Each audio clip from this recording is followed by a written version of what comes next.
seem that Paracelsus has more friends than we suspected. Due to the nature of the subject this evening, it will be necessary to consider this discussion and the one next week as two parts of a single theme. Actually, at this point, we enter into phases of the Paracelsian doctrine, which cannot be advanced rapidly.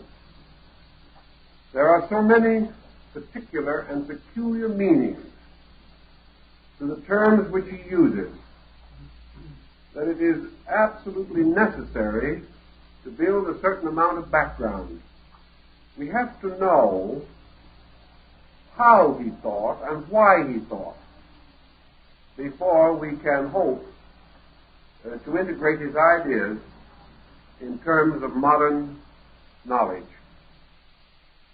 We mentioned earlier that Paracelsus traveled extensively, gaining a great deal of his knowledge from so-called primitive sources, from uneducated, simple people who had long practiced the most rudimentary policies and theories of therapy. We should, however, also somewhat amend this because of another important consideration. When Paracelsus died, the survey of his estate indicated that he owned only 4 books. One of these was the Bible. The second was a commentary on the Bible. The third was a collection of early sermons. And the fourth was a handwritten manuscript on medicine. This was his total collection. When he dictated his various essays to Prolus, or one of his other followers, he used no notes and never made reference to a source. In explaining his own policy and their changing from the established rule of the day, he brought out one of the basic concepts of his teaching, namely that knowledge is derived in 2 ways, or rather that the pursuit of knowledge is advanced by a 2-fold method, the elements of which are completely interdependent. In our present terminology, we can say that these 2 parts of method are intuition and experience. To Paracelsus, these can never be divided from each other. The purpose of intuition is to reveal certain ideas, which are then tested and proven by experience. Experience, in turn, reveals certain matters, which transferred to the intuitional faculties become the impulses to further growth and development. Paracelsus regarded either of these separated from the other to be a disaster. Intuition without experience could lead into the most abstruse and abstract spheres without censorship or direction. Experience without intuition could never be fruitful, for fruitfulness comes not from the things done, but from the overtones of understanding which accompany the doing of things. Also, experience is meaningless unless there is within man a power capable of evaluating it.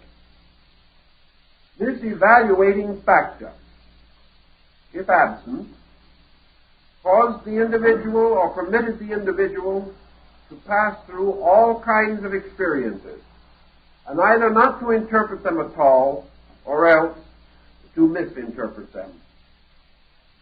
So Paracelsus gives us this power which he calls the equivalent of intuition. And he explains more and more about the meaning of this term as he understands it. How can man have intuition? How is it possible for him to apperceive that which is not obvious or apparent? How may he come to certain inward realization of truth without the assistance of the so-called rational faculties? According to Paracelsus, intuition was the result of the existence in nature of a mysterious substance or essence, not in itself essentially a principle, but a life force. He gave this many names.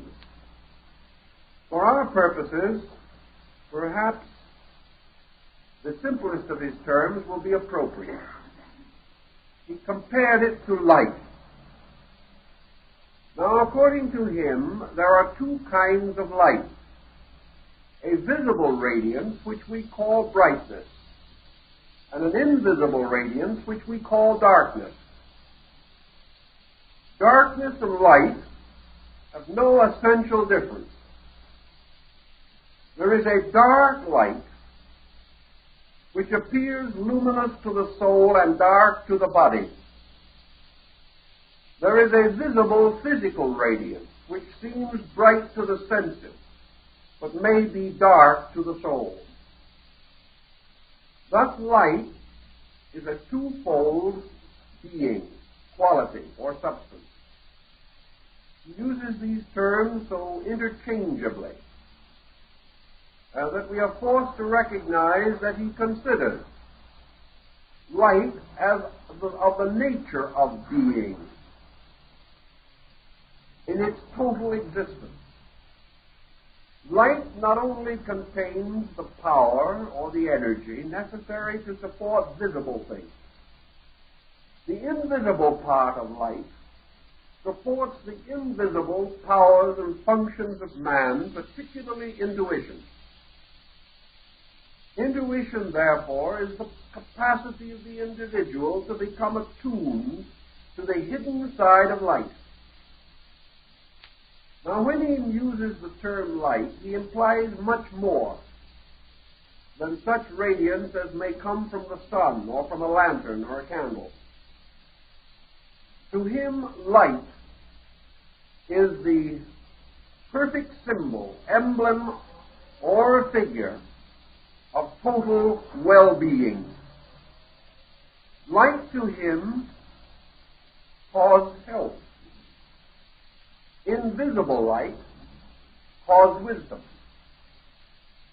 And as the light of the body gives strength and energy and inspires growth and development, so the light of the soul gives understanding. The light of the mind gives wisdom. And the light of the spirit bestows truth. Therefore, truth and wisdom and understanding and health are all aspects of one thing. What health is to the body, morality is to the emotions, virtue to the soul, wisdom to the mind, reality to the spirit. This total burden of energy, this total content, is contained in every ray of visible light. For this ray is only a manifestation upon one level or plane of the total mystery of light. Therefore, Paracelsus tells us that when we look at a thing, we see either its objective, physical form, or we apperceive its light. Everything that lives, lives in light. Everything that exists radiates light. All things derive their light from light. And this light, in its root, is life itself. Now, because there is a spiritual light, and an emotional, a mental, a vital, and a physical light, man perceiving things may see them either according to their outward nature or according to their inward nature. Man perceives outward things by his own outward senses, and he perceives inward things by his inward senses. Thus Paracelsus tells us that the heart has eyes as well as the body. The mind has ears. All of the internal parts of man have equivalent senses of cognition. To each one of these natures, a message can be conveyed. And this message comes either from light, which is the source of the energy which conveys, or the message can come from the works of light upon any level or plane. In the case of the physical world, the works of light are epitomized in nature, and man sees nature because of the light which shines upon it.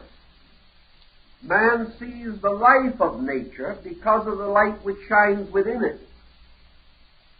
Therefore, by observation, we behold things lighted. By intuition, we behold things self-luminous.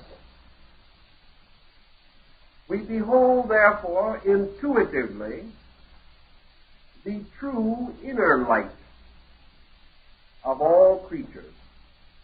And outwardly, we see only the reflection of light upon creatures, by which they are visible to our sight. And the same is true in general of all the sensory perceptions, inasmuch as all perceptions, not the eyes alone, depend upon light.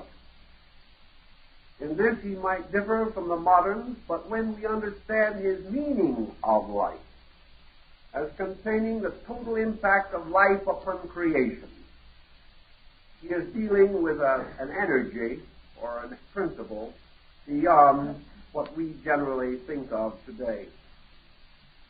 Perhaps in a way, this Paracelsian concept of light corresponds with the mana of the natives of the Polynesian group, a mysterious spiritual nourishment, a universal sustaining power. And this again would correspond with the Iroquois Indian term orenda. Orenda is the light in things, flowing out and causing us to apperceive qualities not immediately available to sensory analysis. Thus we can see the shape of things, their colors, their numbers, and their arrangements by the reflected light of nature. But we perceive the qualities of things, their goodness, their beauty, their integrity, and we sense a certain affinity or an antipathy because of our own intuitive reaction to the radiant energy of these other things. Thus we come to know their appearances by visible light, their natures and substances by invisible light. This invisible light, of which the visible part is merely a shadow or reflection, arises in the invisible source of light in the solar system, which is the spiritual or original sun. Paracelsus, following the Neoplatonists and some other early mystics, was of the opinion that there were three suns in the solar system: one physical, one astral, or belonging to the psychic sphere, and one spiritual. And these three suns bestow the life of the world according to their own nature. As Paracelsus says, as the light of the physical sun warms and reveals the body, so the light of the psychic sun, or the astral sun, reveals and nourishes the structure of the soul. And the light of the spiritual, or root sun, nourishes and sustains the human spirit. These suns, therefore, become the basis of certain qualifications within light energy. Now we can carry this point one degree further, and we must. We learn, therefore, from him, from Paracelsus, that the universe in totality is suspended in an infinite extent of spiritual light. That all things that have an existence exist within this light, which permeates space, and mingling with the spiritual light of other suns and other cosmic centers, permeates all existence. This sea of eternal light is in substance and essence the luminous nature of God. And we can go back to the Pythagorean definition, which says that deity is an infinite being whose body is composed of the substance of light and whose soul is composed of the substance of truth. Truth, therefore, is a kind of light, for when it shines, another kind of darkness is dissipated. And truth is to the darkness of ignorance what the sun is to the darkness of night. There is also a spiritual sun which has to do with the divine nature of things. And the total energy of this sun is directed to the dissolution of the total illusion, which is mortality or materiality. Thus, the spiritual sun is forever dissipating the kind of darkness which we call death and mortality. The psychic sun is forever dissipating the darkness which we call ignorance. And the physical sun is forever dissipating the darkness which we call crystallization. And these, therefore, represent positive forces working upon negatives, or the depletion or deprivation of themselves. We again gain from the Neoplatonists a useful definition, which he, Paracelsus, made use of, namely that matter is the least degree of light. Darkness is the least degree of light. Truth is the least degree of ignorance. And reality is the least degree of illusion. All things are progressively departing from the source of light. And as they depart, they lose their immediate participation in the fullness of light. And all creatures differ due to their proximities to one of the three great centers of light: spiritual, psychical, material. Having thus a universe of total light, Paracelsus is confronted with one of the oldest dilemmas that there are. How does that which is eternally and inevitably unconditioned enter into a state of condition or separateness?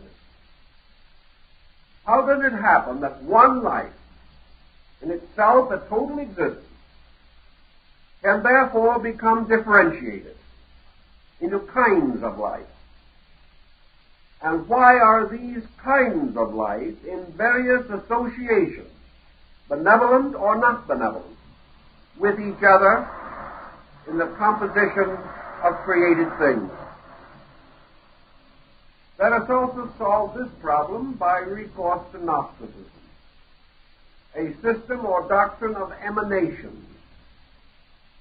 He recognized that things in themselves, always alike, change their qualities by their relationships, although as individual or separate things they have no differences.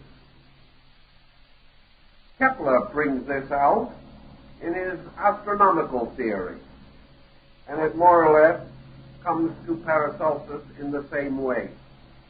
For example, we have in the solar system a group of invariable factors, these factors being the planets.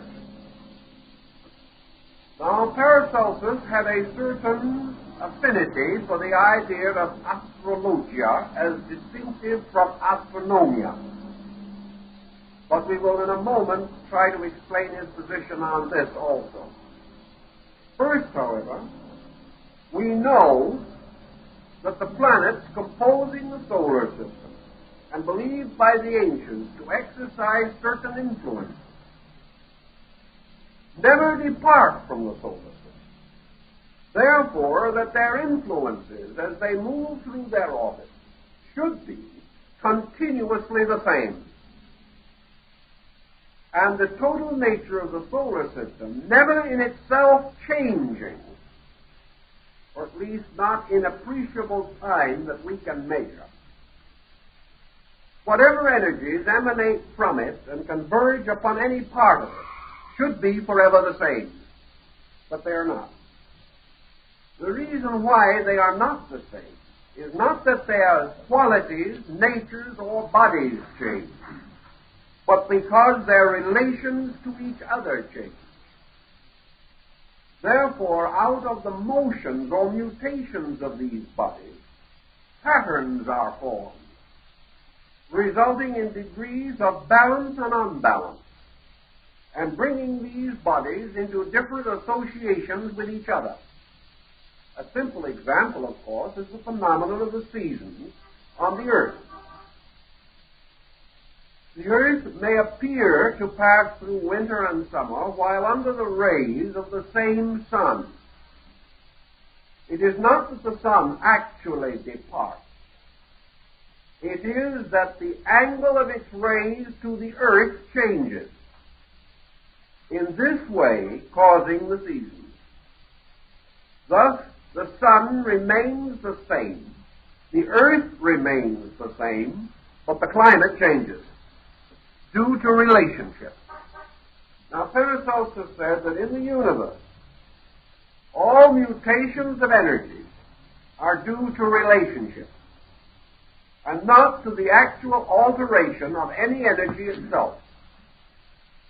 He also denied the existence of antithetical energy. Therefore, he did not believe in the existence of evil energy. He did not believe, for example, in a death energy. He did not believe in an evil power or a destructive force. He believed, however, that certain mutations or relationships between energy foci were of benevolence to one thing, and other relationships of special benevolence to other things, and that therefore, to something, all energy is benevolent. But because of the mutation in the energy field, no energy is equally benevolent to all things at all times. Thus we may have depletion of energy. And wherever there is depletion of energy, energy appears to become malefic. Not because it is evil, but because its requirement to the need of a particular organism is not met.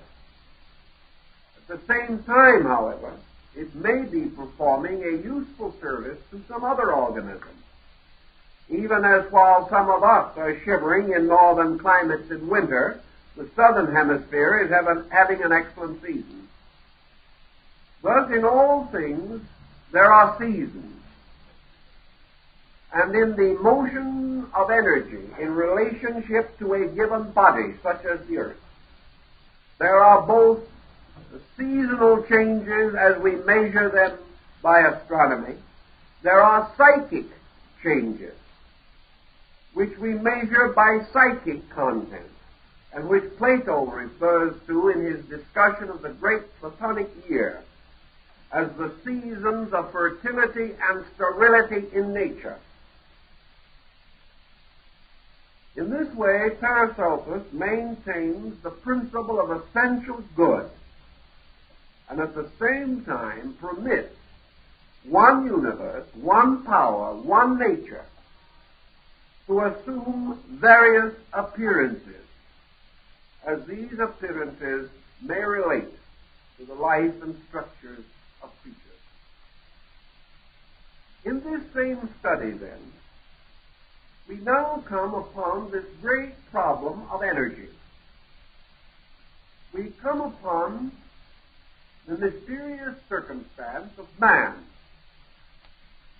who is, so to say, constantly immersed in light, even though at night he does not see it. Still his earth is bathed in some part thereof. This earth existing within a field of light, which is not denied by the alternation of day and night. He is also existing within a sea of psychic light, and also in a sea of spiritual light. And these energies constantly surround him, interpenetrate him at all times. Man can never be further from or nearer to any essential principle necessary to his survival.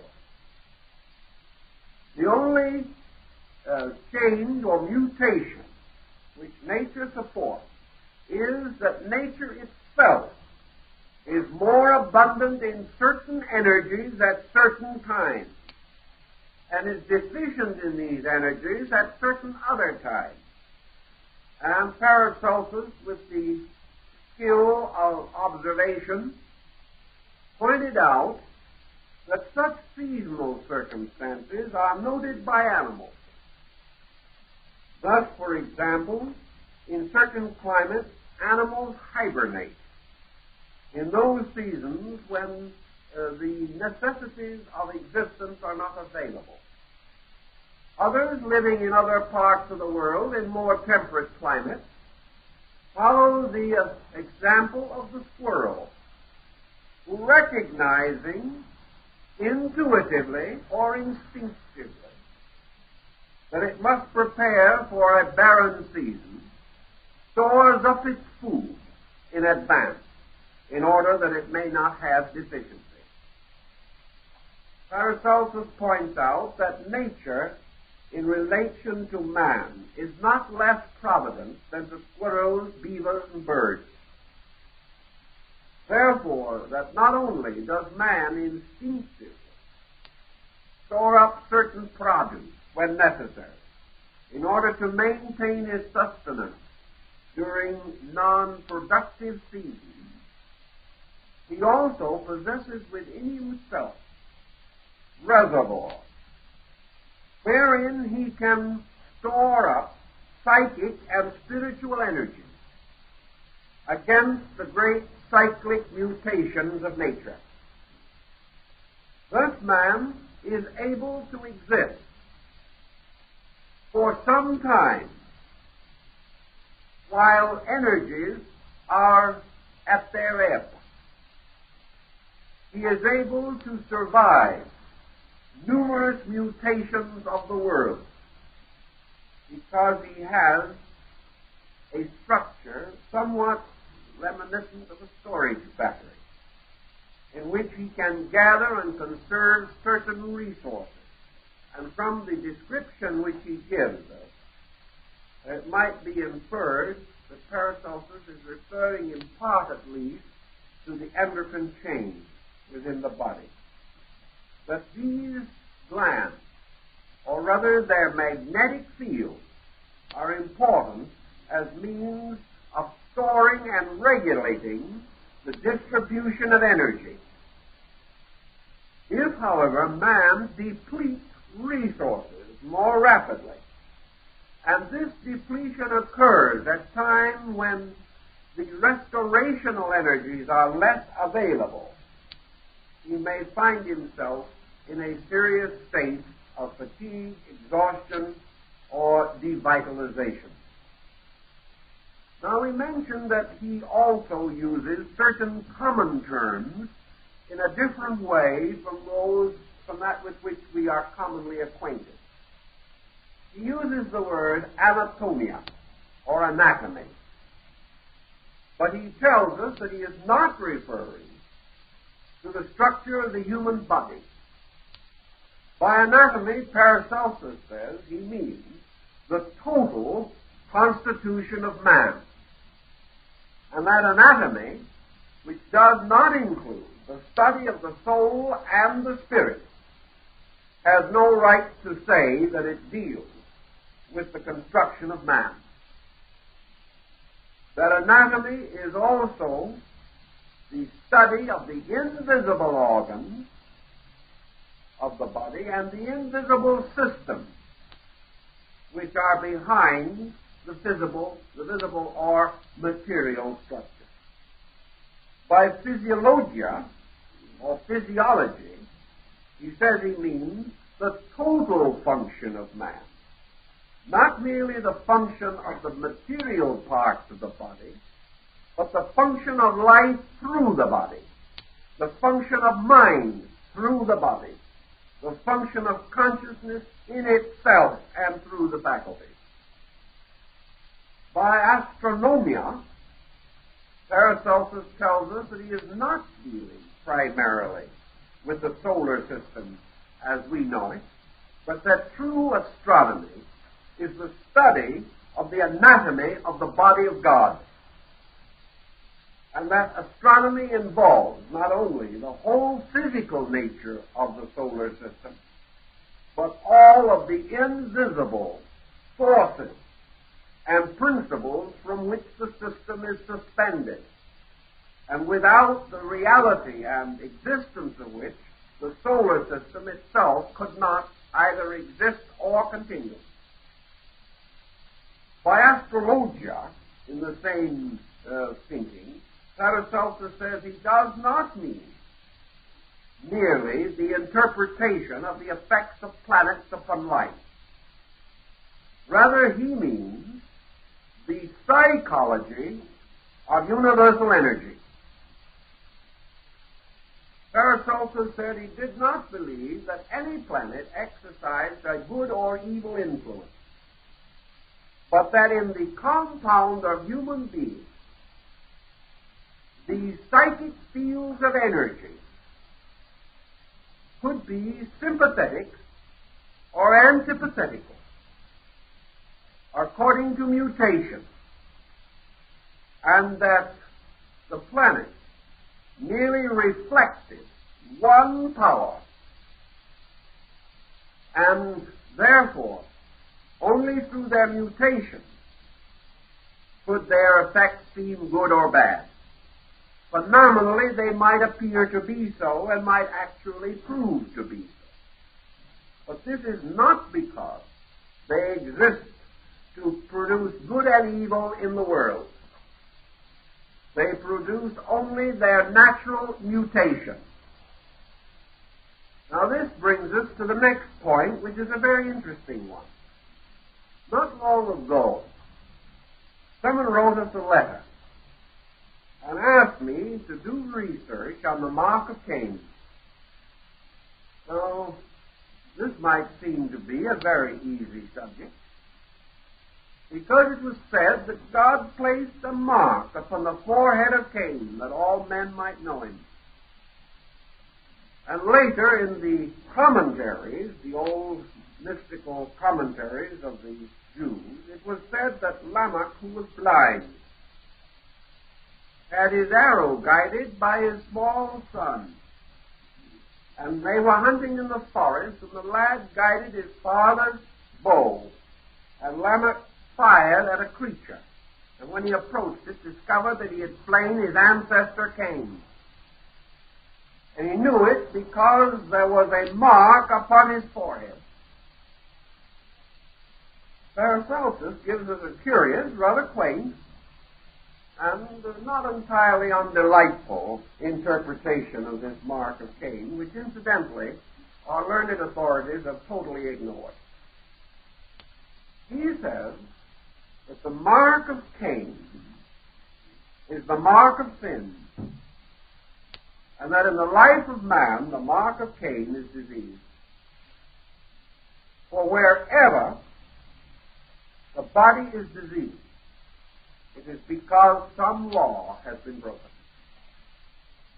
Therefore, in some way, the individual is a sinner. Paracelsus hastened to assure all his friends and himself that he did not expect perfection, nor was he going to condemn anyone who was sick. But he said in nature, sickness or disease is in some mysterious way a symbol of disobedience. It is a breaking away from reality. For disease is a falling out of adjustment between man and the universal life principle in which he exists. As long as he remains harmoniously adjusted to this principle, he cannot be truly sick. Now, there are many causes which may cause him to depart from the ways of nature. Some of these, perhaps, come under the general heading of ignorance. He does not know better.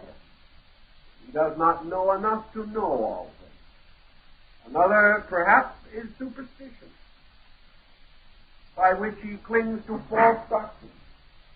Another is fear, in which he lacks the courage to face facts in an emergency.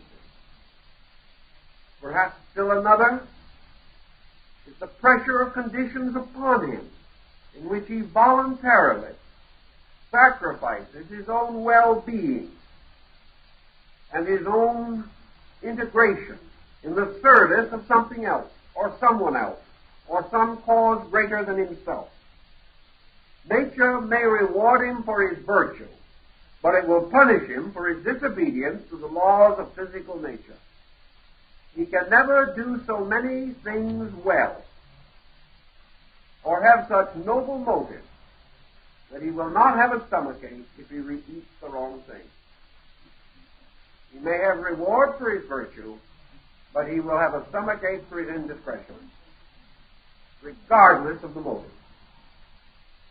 If, therefore, man possesses this intimate relationship to a universal substance, Paracelsus says man is not unique in this. That actually all nature around man, wherever there is life, whether it is the animalcule in a drop of water, whether it is a mighty tree or a great animal, or a small herb hiding by the roadside, wherever there is life, there is a focal point of universal life-light energy. So Paracelsus pointed out that it is the duty of the physician to examine the constellations in the sky, the terrestrial constellations upon the earth, and the physiological constellations within man. He pointed out that the heavens inverted themselves upon the earth, and that for every star in the sky there was a flower in the meadow, and that for every ray that came out of space there was some kind of an integration on every level of structure. There would be a mineral integration, a vegetable integration, an animal integration, and a human integration. Paracelsus pointed out that the animal kingdom had a certain instinctive, intuitive apperception by which it was able to fulfill without knowing. He pointed out that the corporeal body of man is composed of a constellation of animals. That within the human being, within the human body, there are species of animals as numerous as any in the world. And that each of these animals within man, in the form of organ, tissue, structure, that each of these animals also has an intuitive, intuitional, or instinctual participation in the energy and life principle of the world. Therefore, without the help of man's mind, the stomach might do well, but with the assistance of his interference, he will have ulcers. Thus, the importance, according to Paracelsus, of recognizing that what we call natural living is permitting the animals in the human body to obey the instincts of God. Nice thought. That every little drop of blood, if you leave it alone, will follow its makeup. Keep the law, and in terms of modern legislation, keep the peace.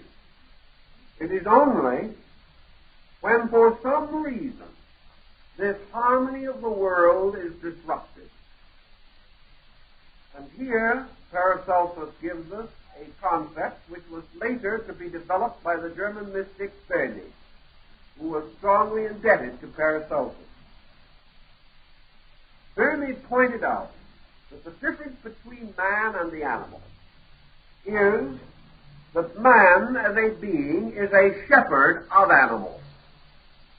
In this case, his flock is his body. And within this body, man has will, also self-will. And man, having reached a degree of evolution in which he has escaped from instinct, must escape to intuition or perish. He can no longer allow himself to remain in a state of indecision. And here Paracelsus sounds tremendously Buddhistic when he points out that the human being's determination to fulfill his own purposes without adequate knowledge, without intuitional contact with reality, that this self-will is what disturbs the entire group of animal beings that would attempt under normal conditions to regulate his bodily existence. Thus his own mind or his self-will causes him to betray the good of the creatures which compose his body. As a reward for this, he destroys them. They cannot and do not intelligently rebel any more than animals or birds can rebel at an unseasonal frost, or cattle can escape a great blizzard. They can only patiently wait and die.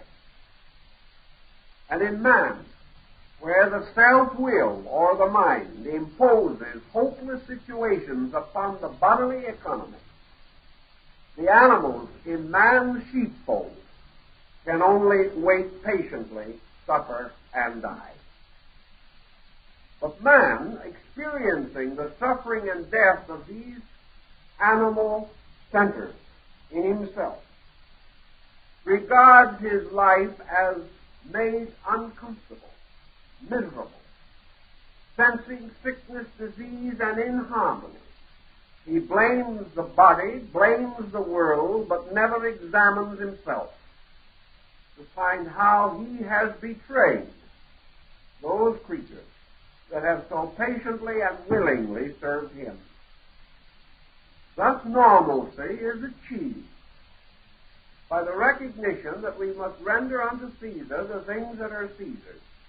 In this case, that we must learn about the body, learn to understand it, learn to know its nature and its power, and also to realize that it is suspended from psychic and spiritual sources,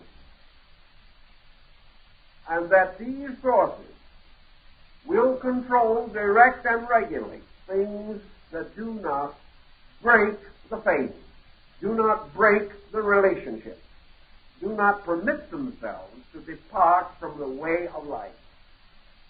Thus, Paracelsus gives us his definition of philosophia, or true love of wisdom. He says that the end of philosophy is that man shall learn beyond any doubt or reservation that he must know all that is necessary and obey all that is good in order to survive. Until he does these things, he himself and the world which he fashions is in a state of perpetual happiness. To go back now for a moment to these constellations growing in the meadows. These are plants. They are herbs. And of these matters, this old Swiss Hermes was very well informed. He said, you go out in the field and you search for medicinal herbs. Now, how are you going to find them? Of course, if you have an old herbal, an old book of herbs along, you can identify some of them. But Paracelsus was not an identifier of known herbs. He was a seeker after those things which had not been identified. He pointed out what Hippocrates of Kos had earlier developed, namely the resemblances between things in nature. Paracelsus pointed out what he called sympathetic resemblances. Energies of a similar nature, or in octave sympathy with each other, or in harmonic ratio of the diatessaron or the diapente in music, that all these harmonic proportions were visible to the eye if you knew how to recognize them. In a simpler way, the answer was that in its leaf, its root, its berry, its flower, or its fruit, the plant bore some relationship of appearance to the medicinal value which it possessed. Thus we have the old belief, for example, of the mandrake, with its root resembling the human body. We have the heartwort, the little leaves of which resemble the human heart in shape. We have the toothwort, which resembles the human tooth. And by experimenting with these plants and herbs, Paracelsus said that the infinite wisdom in bestowing its benediction and blessing has always given us a key and a clue, and that plants strangely serve those needs of man which by appearance, nature, function, or procedure the plant itself exemplifies. This led him to a further exploration. That man, in his comparative ignorance, may not notice these resemblances immediately. And it is quite possible that he may use the plant correctly long before he recognizes that it does resemble the very part for which it is prescribed. Therefore, von Hohenheim tells us, the only answer is for the physician to search within himself for the level of intuitive recognition by which he is able to apperceive the energy field of the plant. He may not see it, but he may still sense it. And in the sensing of it, the sensory impulses reaching the brain may take form and cause the individual to have what appears to be a visual experience of identification. Intuitively, man may see more than he can see with his eyes. And Paracelsus advises the physician to go down and sit in the meadow, relax, with faith and prayer, without which no works are done, and simply open himself to the message of the plants of the field. If he does this, man will find them, and he will perceive them almost as stars in his own soul. And he will see the constellations, and he will observe how these little blossoms follow the motions of planets, how some open with the moon and others with the sun, and how each one has a sympathy to all things. Also, these plants derive their energy from the two great sources of energy in nature, the outward atmosphere and the earth beneath. The earth beneath, according to Paracelsus, well, not only was composed of the four elements, but was permeated by a peculiar energy derived, of course, from the qualification of total energy. This energy was captured in the earth by minerals and metals. And minerals are to the underworld what plants are to the surface of the earth. Therefore, there is not a constellation in the heavens for which there is a plant in the field, for which there is not also an element hidden dark within the earth itself. And Paracelsus discovered some of these secrets while he was working far underground in the mines of the Fugads. Here he learned things not only by observation, but from the miners, and from the contemplation of these mysteries. He observed also that plants took into themselves what he called the virtues of the earth.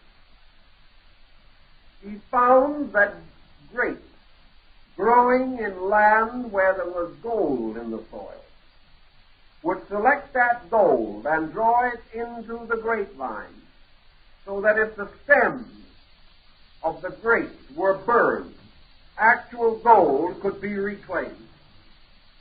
But another plant, growing only in the same region, and maybe only a few inches from the grapevine, if its stalks were burned, showed no gold.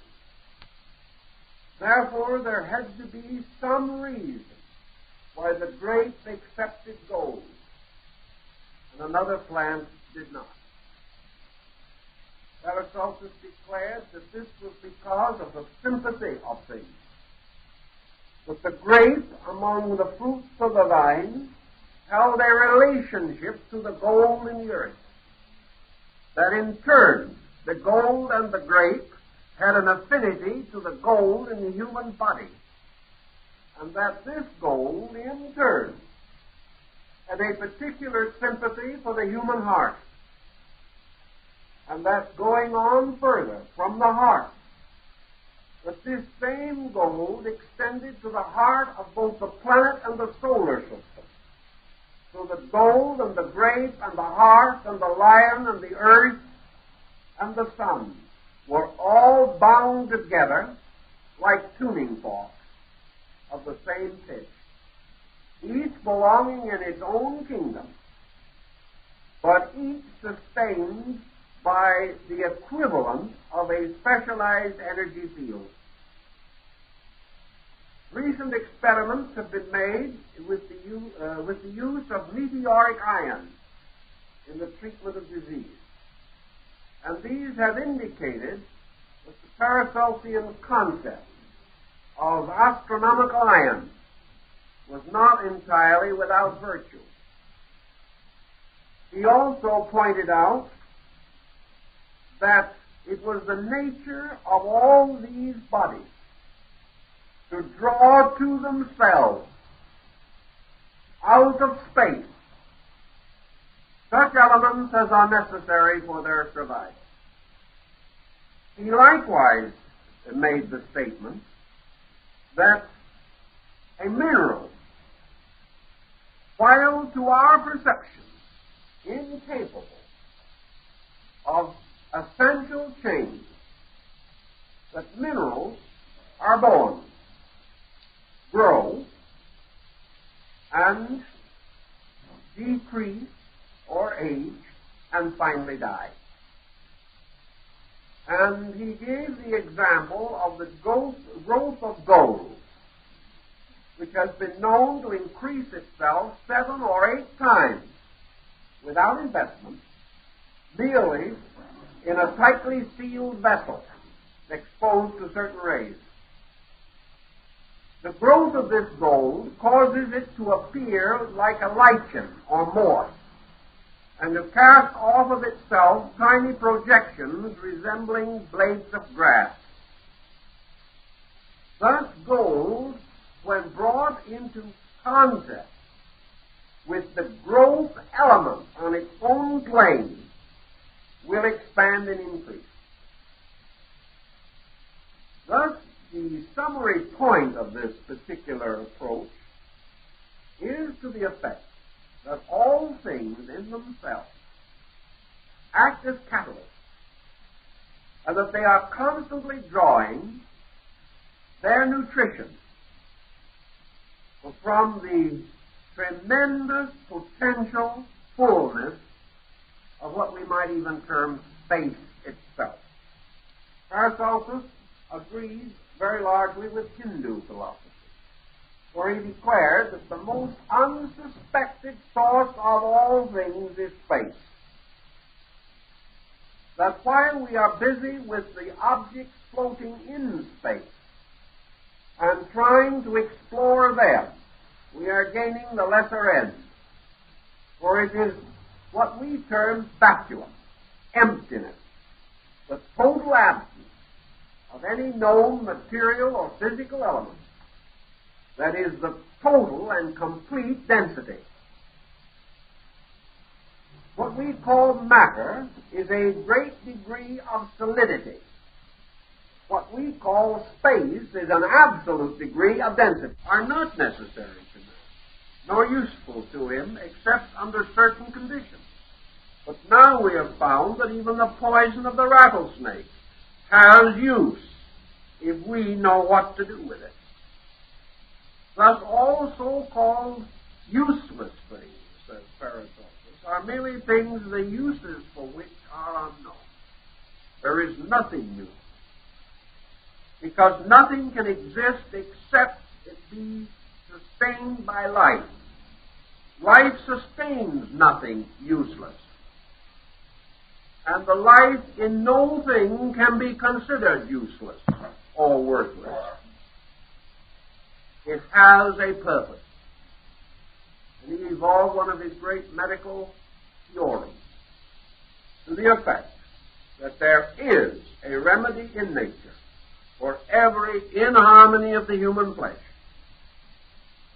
and that the great tendency of man is to overlook the remedy because it is too obvious and too simple. If he would use his intuiting power rather than his analytical power, he might have solved his problems ages ago. He has forgotten that the mastery of science lies in the intuitive apperception of the principles behind science, not merely the continuous and repetitious experimentation on a single plane of approach. If then there is an energy for everything, and there is only one energy, basic, this energy is like the mysterious blood of the Messiah, the mysterious blood that was forever moving in the sangreal, the blood of life, the blood of the sun, the life upon which all things exist. Paracelsus, therefore, says all energy, in any and all of its forms, is essentially sacred. It is sacred because no human being can actually control it. The only way the individual can participate in it is by controlling himself, not the energy.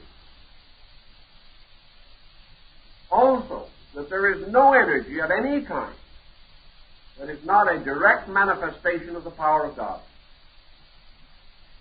Thus, all things live upon deity and within deity, and all energy have, therefore, a divine reason for existence. And they are all manifestations of this one total energy, which is the root of all. Nutrition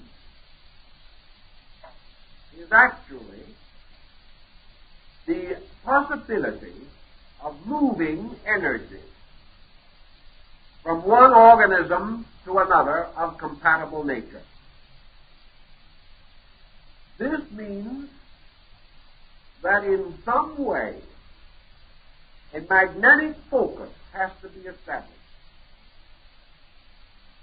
Energy derived from food is not derived from the substance, but from the compound energy focus behind the food. Take, for example, a simple thing like a grain of wheat. To us, this is simply a seed. We call it the staff of life. But this grain of wheat, if understood in the Paracelsian manner, is also a universe. It is composed of an infinite number of smaller parts, coming very close to the electronic theory or the atomic theory. Each of these parts is different, and the arrangement which they form together, and the sympathetic focus which is set up in them, causes them to be weak, and locks within them the power of this wheat to come from an appearance of death to an appearance of life, so that a handful of wheat found clasped in the mummified hand of an Egyptian pharaoh and buried in his tomb for 4,000 years, when planted in the ground, grew. It could not grow, however, until the suitable situation was provided. This suitability, Paracelsus greatly emphasized. All remedies operate only within fields of suitability. A remedy given at the wrong time or to the wrong person, though categorically correct, may fail. There must be suitability. And suitability means that there must be a capacity to receive the energy itself. Thus, when the wheat is made into bread and the bread is eaten, it is not the body of the wheat that nourishes. We now talk about the wheat germ and the oil from the wheat germ, and how much more powerful these are than the chaff and the flesh of the wheat. If we go still further, Paracelsus said, these are all refinements. But the nutritional unit in the grain of wheat is totally invisible. Is totally incapable of being analyzed or examined. The only way we can ever know it is when we capture it in a medium. And perhaps up to the present moment, from a nutritional standpoint, one of the most powerful mediums we have captured wheat energy in is the oil of wheat germ. This will be consistent, because in alchemy, oil is always the most important of all media. Oil is the alchemical substance which comes nearest to capturing life. Thus, the spiritual mystery of life in the sacraments of ancient times. These sacraments consisted of anointing the head with oil. And this was used to preserve the descent of the prophets, the descent of the kings, and the apostolic succession in the Christian church. The anointing of oil was the carrying of the Spirit. Thus oil becomes a subtle medium, and many things are contained most subtly and sensitively in their oils, or in their elixirs, as Paracelsus called them, or in their essence, as the attar of roses, in which the greatest power of the energy of the rose is held. This is therefore adulterated many times in the making of perfumery. So the problem of nutrition was, according to Paracelsus, several-fold.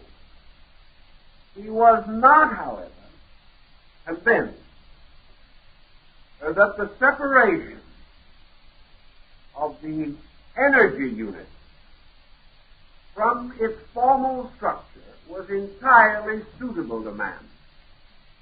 He said, when you are feeding this mysterious sublimated substance, which has already passed through a great refinement or alchemical digestion, that certain energies are lost in this process. Therefore, if these energies are too subtle, there is no hay left for the horses. In your body, you have all these animals and plants. The plant requires good soil and fertilizer, which is supplied by one part of the grain. The animal requires another standard of nutrition, which is supplied by something else. And the inner life of man requires the essence, or the substance, in order to survive. It is therefore better to recognize that the body of the seed feeds the body. The soul of the seed feeds the soul. And the spirit of the seed feeds the energy spirit field of man. Thus, essentially, all of these different levels of energy are normally released by digestion and distributed properly according to requirements. If we modify or change the elements before they are accepted into the body, some part of ourselves or our domesticated menagerie goes without. He would probably use this as one way of explaining the effect of adulterating food. That in process of adulteration, or in the process of various over-refinements of food products, there is danger to the system because of the destruction of the balance of the nutritional energy field of the food itself. Man, as a living being, lives upon life, not upon death. He lives not upon the flesh of animals, but upon an essence or an energy. He lives not upon the poor, tired carcass of a carrot. He lives upon energy. And it is only to the degree that he is able to rescue energy that he is able to attain nutrition. These various food products also live by energy, which they derive from the earth and the air. Thus energy is like a great stream flowing forever in a circle, moving from one level to another and finally returning to the earth and the air to be redistributed, like the stream of a mighty river flowing from the mountain to the sea, to be gathered up by the rains and cast back upon the mountains. All of these cycles he regarded as the secret of man's health program. Recognizing now that man, at this stage of his growth and of his development, living in a world of energy which he does not understand, and still suffering largely from devitality, must seek for the ways to rescue his health and to restore his energy field. Energy derived from food sets up poles in the body, which in turn draw more energy, like magnets. If, for example, therefore, you take a certain food which contains an minute particle of gold, you take this food into your system, and the energy field behind gold is strengthened as a polarity in your body. The moment this polarity is strengthened, all gold in atmospheric state, all energy which reacts to the vibratory power of the gold polarity finds in you a receiving station and flows in upon you. Therefore, the maintenance of the chemical elements within the body, although many of these elements exist only in very minute quantities, the maintenance and balance of these poles, this maintenance ensures man's rapport with the total energy field around him. The depletion of a mineral polarity in the body will result in man refusing or rejecting or failing to take to himself the energy from space around him relating to this pole. If, therefore, the pole of iron is weakened in himself, he will not accept iron from light, from the sun ray, from the air he breathes, or from pure cosmic space. The cosmic space motions of Paracelsus are probably the cosmic rays of today. But these rays, although they are constantly penetrating man, are not received or held by him unless their polarities are established in his own body. Some of these rays are of such nature that if their polarities are over-intensified and become too strong, can also destroy man. Under such conditions, nature protects him by giving him only the minimum amount that is necessary for his function. The study of this problem is now partly covered, but not totally, by the broad theory of biochemistry. But there is much yet that has to be done before this subject can be said to have been handled in a thoroughly Paracelsian manner. Paracelsus said, how are we going to get these rays and these catalyzing agents polarized in man who is suffering from some ailment and therefore is in trouble? This led to a further consideration. Why should man suffer from this imbalance? Why does not nature protect him against it? The answer, according to the Paracelsian corpus, involves three things. First, man does not inherit disease.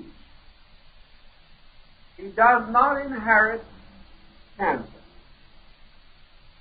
What he inherits from his parents is psychochemical deficiency. If the parental body is deficient in certain chemical elements, it cannot supply these to the fetus. Thus, the individual inherits a lack. And because this lack, through its own depletion, is an absence of adequate energy of a certain type and kind, it opens the individual to such ailments as are natural to such depletion. If, therefore, there be in any family a tendency to ailment, noted for several generations perhaps, where all members of the family at a certain age began to fear diabetes, cancer, tuberculosis, or any of these ailments,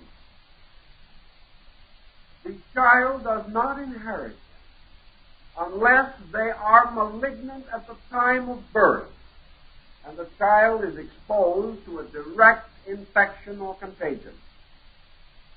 Actually, what the child, therefore, must know, or what must be known for the child, is that immediately every possible effort from birth should be used to strengthen the depleted pole, increasing as far as possible the availability of the missing energy element.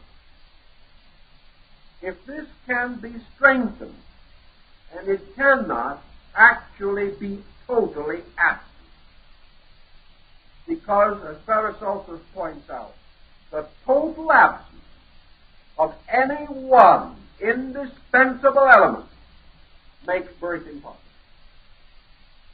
The only thing that can happen is a stillbirth. There can be no essential factor totally missing. But there can be an unbalance in which some factors are not as abundant as they should be. Therefore, we will say that if the ailment involves a deficiency in copper, this does not mean that copper polarity is absent, but is not enough. Therefore, Paracelsus says, just as light and moisture must cause a seed to grow, so light and moisture must be brought to bear upon the seed of copper in the body of the person in which it is deficient, thus causing it to grow. And the soil necessary for its growth must be enriched so that it may draw adequate nutrition in its own substance, and that its energy field may thereby be restored. And if it cannot be restored, then the supply must continuously be artificially provided to prevent the individual from ever manifesting the symptoms of the ailment. This thinking for the 15th century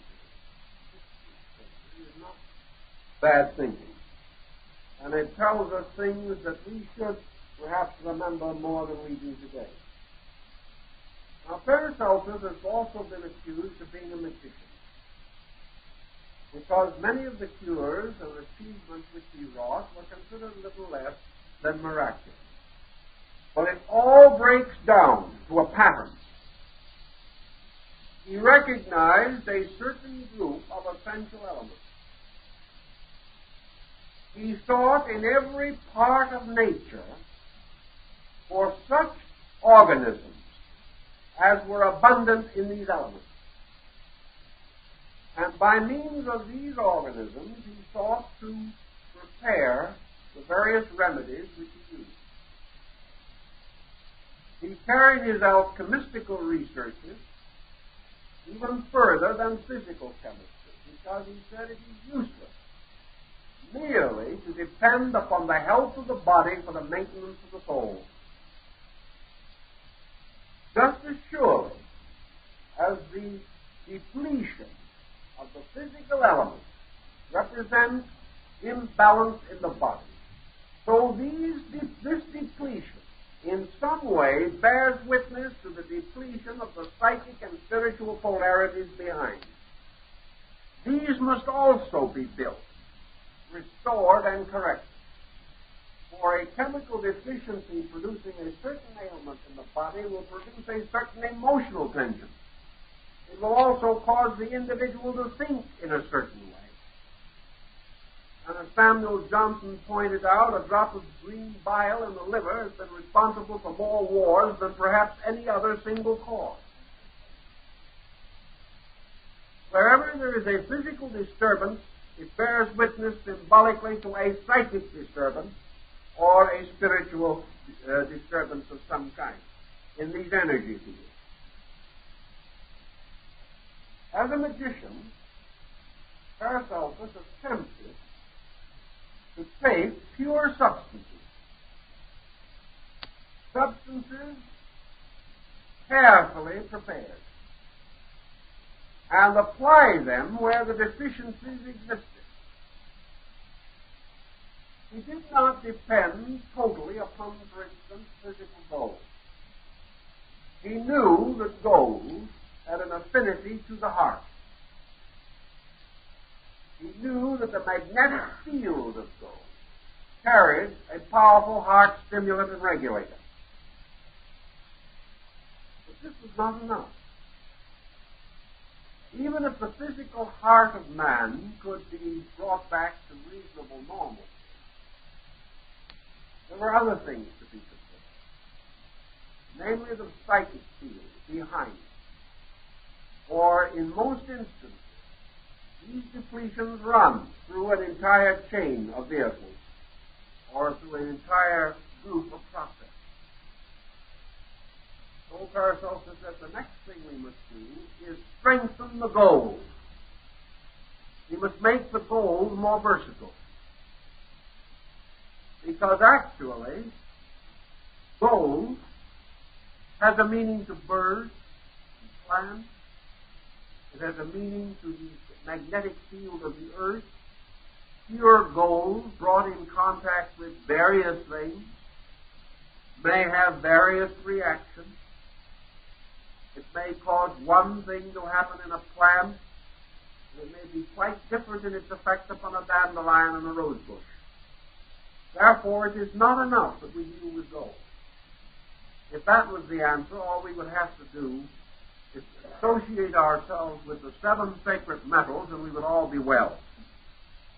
But like the mysterious ring of Gyges, this is not enough.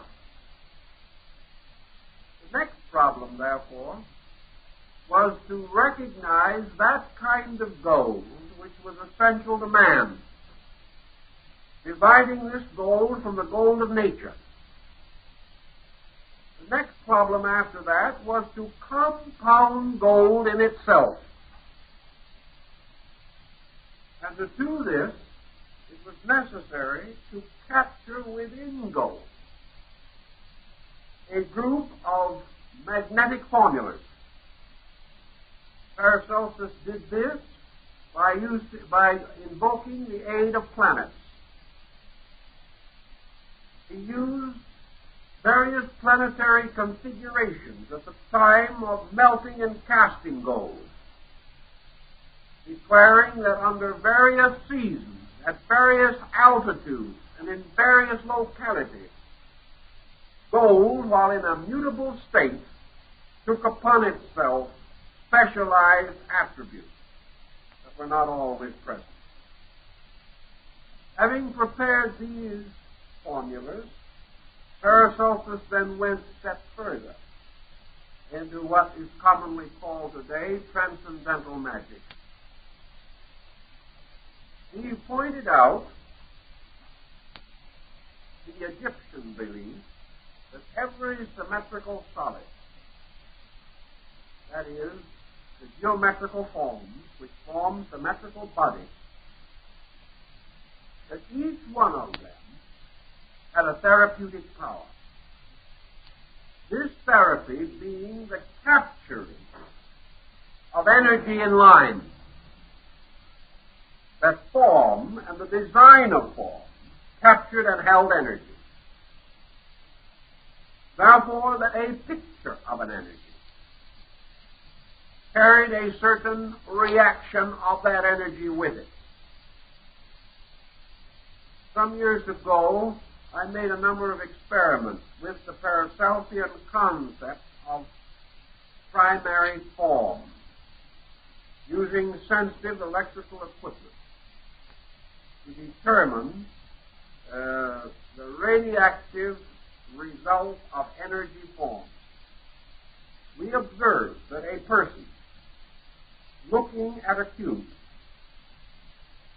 measured a certain degree of energy. That when this same person looked at a sphere, the energy rate changed. This is the Pythagorean formula. That if the correct form can be produced or presented in nature, that the individual can be healed through the eyes. That order, mathematical sequence, proportion, design, color, arrangement, and sound, all can be equally therapeutic. The great art is to distinguish clearly which of these tones exaggerates and which minimizes the activity of energy fields on various levels. Paracelsus then took his soul, which he had carefully mutated. He then inscribed upon it a certain form, perhaps one of the symmetrical solids. He then also captured upon it a group of sounds through words, much as the mantrams of the East or the sacred syllables upon the petals of the Buddhist lotus. He held that not only were these figures, letters, designs, and sacred tracings important because of their sound equivalence, but because the individual seeing letters thought words in his own mind.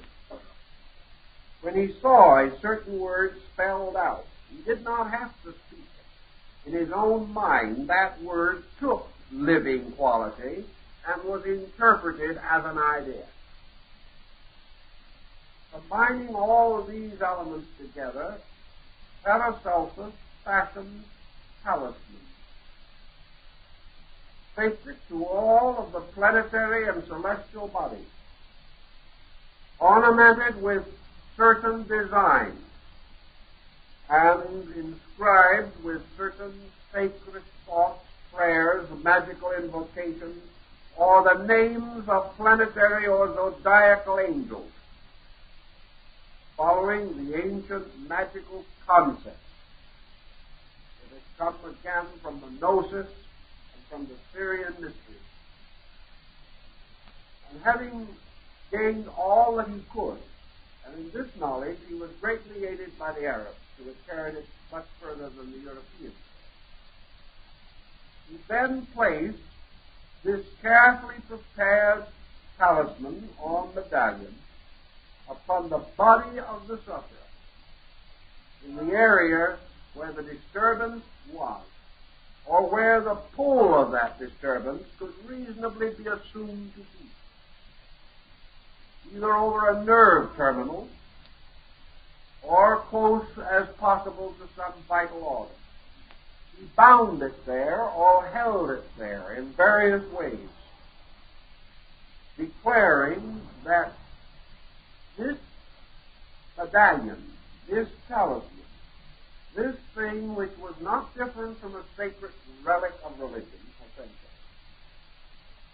having been duly and properly prepared according to an exact knowledge of universal procedure, that this became a catalyzing agent, becoming powerfully radiant and capable of bestowing supporting energy to the part of the body involved. He left several manuscript works dictated to his disciples relating to this phase of his energy study. But we cannot follow him too far at this point because it is only a fraction of the tremendous amount of reflection that he bestowed.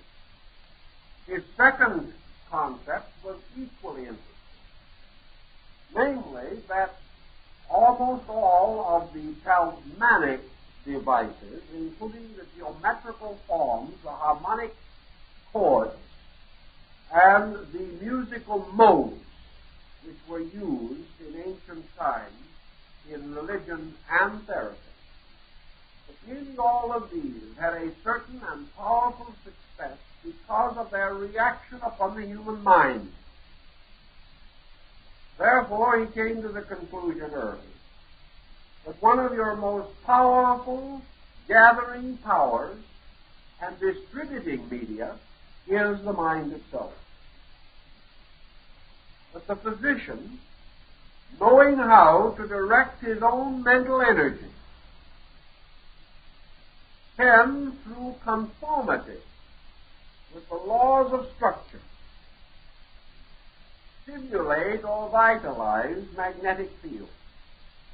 He must, however, understand thoroughly how to condition this energy, how to bring it into that kind of energy necessary to assist the patient with a particular ailment. Paracelsus did not believe in simply the good thought method. He believed in the scientific directing of a conscious formula, just exactly as specifically considered as a pharmaceutical formula. Just as the doctor gave a written prescription to be filled, that the physician with his mind devised the prescription and then directed it by mental energy to the patient. That the patient could and would respond, finding temporary assistance over a crisis or a critical situation. In this same development of energy, Paracelsus pointed out that there were two very important factors that had to do with energy. One of these factors was faith. He acknowledged primarily and immediately that much healing was faith healing. But he said, do not for one moment suppose that faith healing is not scientific. It is not scientific usually for those participating in it. But if it was not a scientific fact in nature, it wouldn't work. In other words, it is a science that man has not discovered as a science. The miracle being the scientific fact unknown. Faith healing operates according to a distinct pattern of laws. The most important of these laws is that by means of faith, the individual becomes receptive. Faith, belief, these are equalizing and tranquilizing power. Therefore, a little faith is as good as a sleeping tablet. A little faith is better than a tranquilizing drug. The purpose of the drug is simply to break tension. And the most simple and natural way that man, in his intuitive idealism, has discovered to achieve this end is through the simple fact of faith. Under faith, he ceases to fight. Under faith, he becomes patient. Under faith, he has a natural believing. And under faith also, he places himself psychologically in the care of something other than himself, which is his most important contribution. The moment he stops taking care of himself, he gets well. The reason being that he does not know how to take care of himself and hasn't the willpower to unfold a program and keep it. If, however, through faith he ceases disobeying, if through faith he no longer blocks the psychic field through tension and pressure, he becomes open and available to remedy of all kinds. Paracelsus said, when you take a medicine, the first duty of the medication, or the first need of the medication, is that it shall overcome the disposition of the patient. The man takes the pills and don't believe a word of it, but I'll take it anyway. You have to get over the disposition of the patient. Or you have to get past the indiscretions which his disposition are causing and thereby interfering with his health. So between the medication and the ailment is always the disposition of the patient. If through faith this disposition can be brought into a certain natural sanctity, a gentle and devout attitude, the medication, whatever it may be, can be more effective. And also the resistance of the body to the active principles of the magnetic field will be reduced. As most ailments begin primarily in tension, anything that will help to remove tension is therapeutic. Paracelsus also tells us the importance of prayer.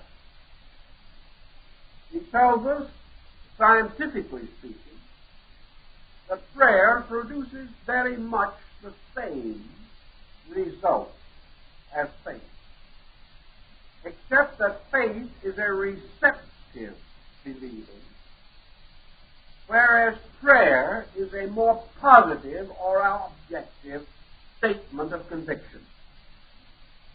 Prayer is associated with a positive, internal, intuitional visualization of principles. The individual in praying, either audibly or to himself, fashions actual words, states them, and sows them with a conviction, and in that way performs a simple, intimate, personal, religious action.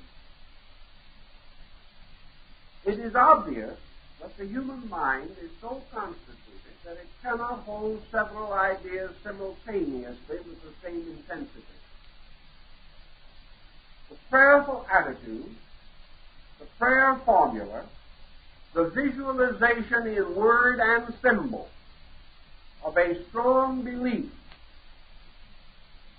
these set up vibrations which adjust to and associate with the magnetic field. Therefore, a positive statement of prayer has a vibratory, positive rate, which rate is therapeutic.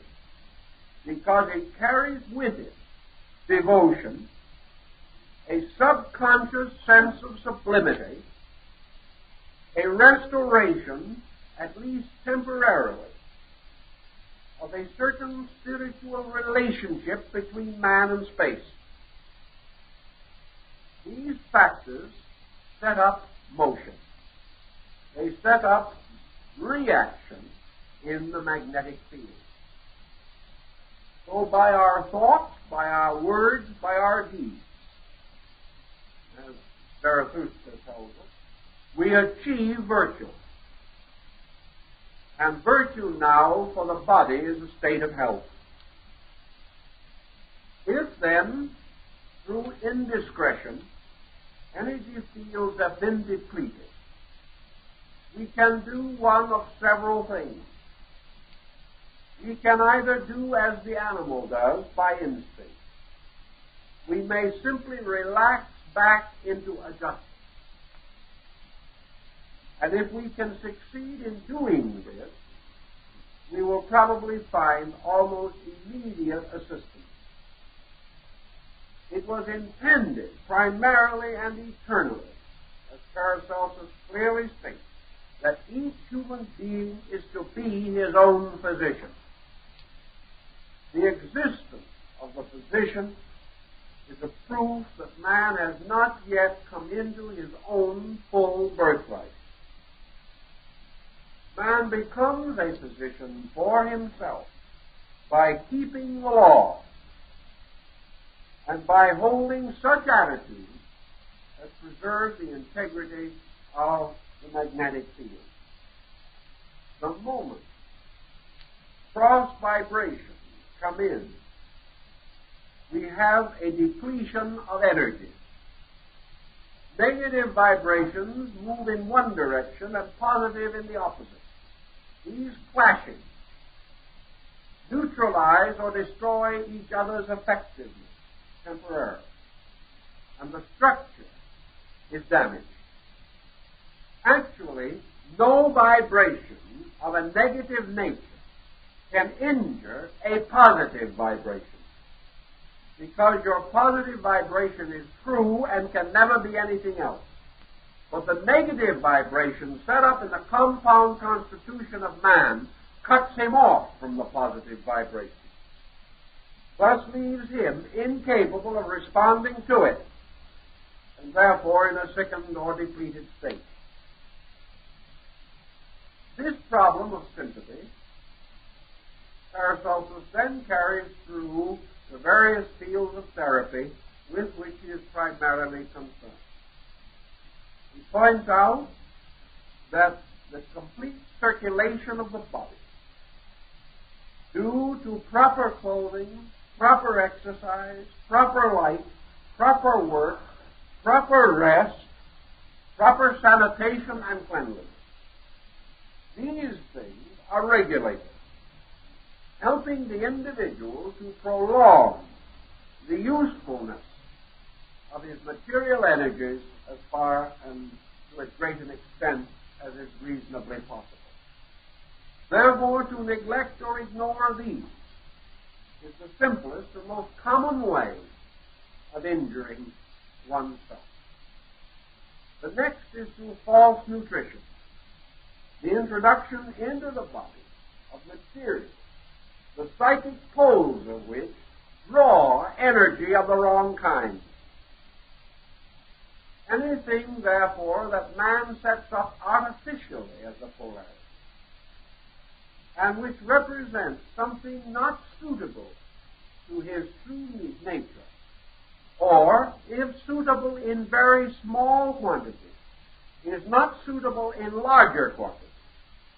If such false polarities are established, then the individual may rapidly come under pressures from the energy field, which may be habit-forming or may result in the destruction of his natural human integration. The next point of great danger, of course, is that whenever tension, pressure, or stress have a tendency to reduce function, They attack, first of all, the great abdominal area of the body. The individual usually, and except in comparatively rare cases, always dies first in the abdominal area. This means that it is through the disruption of the processes of assimilation and excretion that the backload of toxin is built up in the body. The abdominal aorta and the great abdominal plexi and ganglia are the ones that react almost immediately to tension and lock the entire process of assimilation and excretion. When this happens, and the condition is not corrected, the body is poisoned.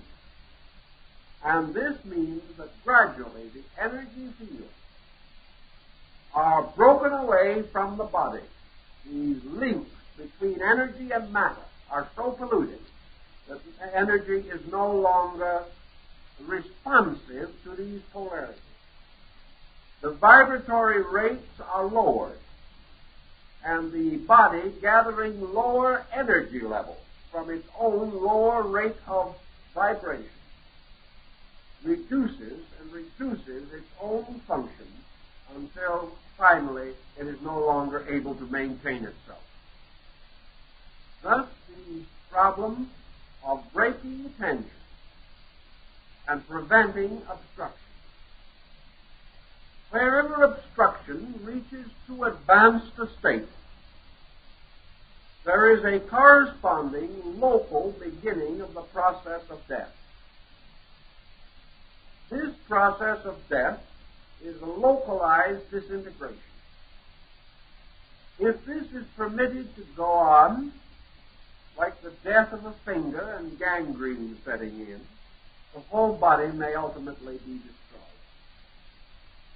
Therefore, obstruction, anything which prevents the adequate flow of energy, must be watched with the greatest of care. This energy flow through the body is not by means of the physical nervous system, but by means of a vital etheric counterpart, which is called the vital vehicle. This vital counterpart carries within it the very tiny streams of energy. And where your arm goes to sleep, or something of that nature, through pressure, or through being placed in an unnatural position, this simply means that the etheric magnetic field has separated from the physical structure. And therefore, that the physical structure is temporarily without energy nutrition of a certain kind. All, of course, is not cut off, because all energy does not move in the etheric field. But it is cut off temporarily, and the return of this energy field, which must break through the skin now to return to its present or normal situation, causes the prickling that accompanies the awakening of a sleeping arm or leg. Paracelsus observed that in the case of the amputation of a limb, that the etheric part of the limb remaining with the person retained indefinitely a sympathy to the dismembered part. And he brings in a number of instances in which pain has been reported in an amputated arm or leg.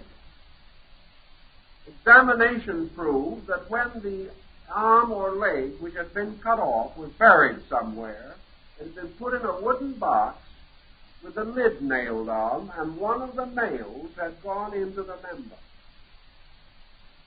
When the nail was removed from the amputated member, the pain in the living person's invisible arm stopped.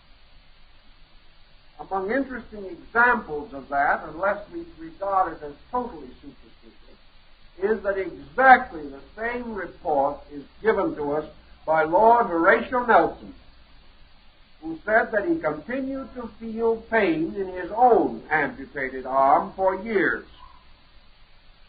and on many occasions, when in the dark, had the complete feeling that he had the member. Thus, Paracelsus said, these magnetic fields have sympathy to each other. The difference between the etheric vehicle and the physical body is also of another kind, namely, that it does not mend itself from any scar or anything of that nature. The physical body will mend, but the etheric counterpart will retain the scar forever. And all scars on the body are due to the scars in the etheric field. If, however, the scar is removed by plastic surgery, it is not removed from the etheric equivalent. And those possessing any extrasensory perception can continue to see the scar after it is no longer visible.